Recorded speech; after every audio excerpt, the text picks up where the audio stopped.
ایک عابد نے خدا کی زیارت کے لیے 40 دن کا چلا کاٹا، دن کو روزے رکھتا اور رات کو قیام کرتا تھا۔ اعتکاف کی وجہ سے خدا کی مخلوق سے یکسر کٹا ہوا تھا۔ اس کا سارا وقت آوزاری اور راز و نیاز میں گزرتا تھا۔ 36ویں رات اس عابد نے ایک آواز سنی، شام 6 بجے تانبے کے بازار میں فلاں تانبا ساز کی دکان پر جاؤ اور خدا کی زیارت کرو۔ عابد وقت مقررہ سے پہلے پہنچ گیا اور مارکیٹ کی گلیوں میں تانبا ساز کی اس دکان کو ڈھونڈنے لگا۔ وہ کہتا ہے، میں نے ایک بوڑھی عورت کو دیکھا جو تانبے کی دیگچی پکڑے ہوئے تھی اور اسے ہر تانبے ساز کو دکھا رہی تھی۔ اسے وہ بیچنا چاہتی تھی۔ وہ جس تانبے ساز کو اپنی دیگچی دکھاتی، وہ اسے تول کر کہتا 4 ریال ملیں گے۔ وہ بڑھیا کہتی 6 ریال میں بیچوں گی، پر کوئی تانبا ساز اسے 4 ریال سے زیادہ دینے کو تیار نہ تھا۔ آخر کار وہ بڑھیا ایک تانبا ساز کے پاس پہنچی۔ تانبا ساز اپنے کام میں مصروف تھا۔ بڑھیا عورت نے کہا، میں یہ برتن بیچنے کے لیے لائی ہوں اور میں اسے 6 ریال میں بیچوں گی، کیا آپ 6 ریال دیں گے؟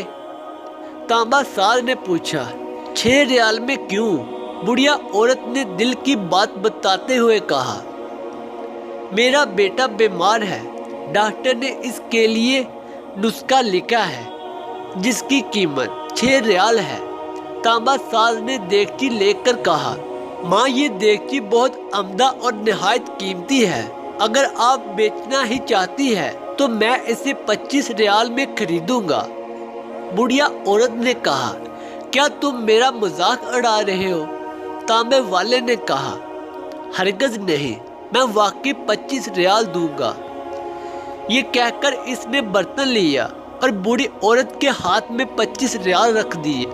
بوڑھی عورت بہت حیران ہوئی، دعا دیتی ہوئی جلدی اپنے گھر کی طرف چل پڑی۔ عابد کہتا ہے، میں یہ سارا ماجرا دیکھ رہا تھا۔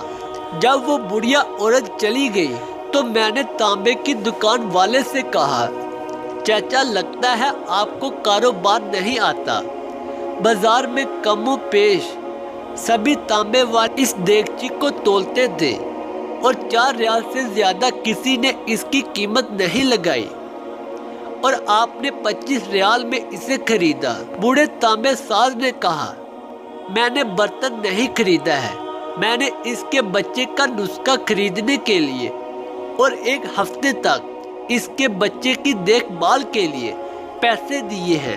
میں نے اسے اس لیے یہ قیمت دی کہ گھر کا باقی سامان بیچنے کی نوبت نہ آئے۔ عابد کہتا ہے، میں سوچ میں پڑ گیا، اتنے میں غیبی آواز آئی، چلا کشی سے کوئی میری زیارت کا شرف حاصل نہیں کر سکتا۔ گرتے ہوں کو تھامو، غریب کا ہاتھ پکڑو، ہم خود تمہاری زیارت کو آئیں گے۔ وہ تمہارے ساتھ ہے جہاں بھی تم ہو۔ دعا ہے کہ اللہ تعالی ہم سب کو اس پر عمل کرنے کی توفیق عطا فرمائے۔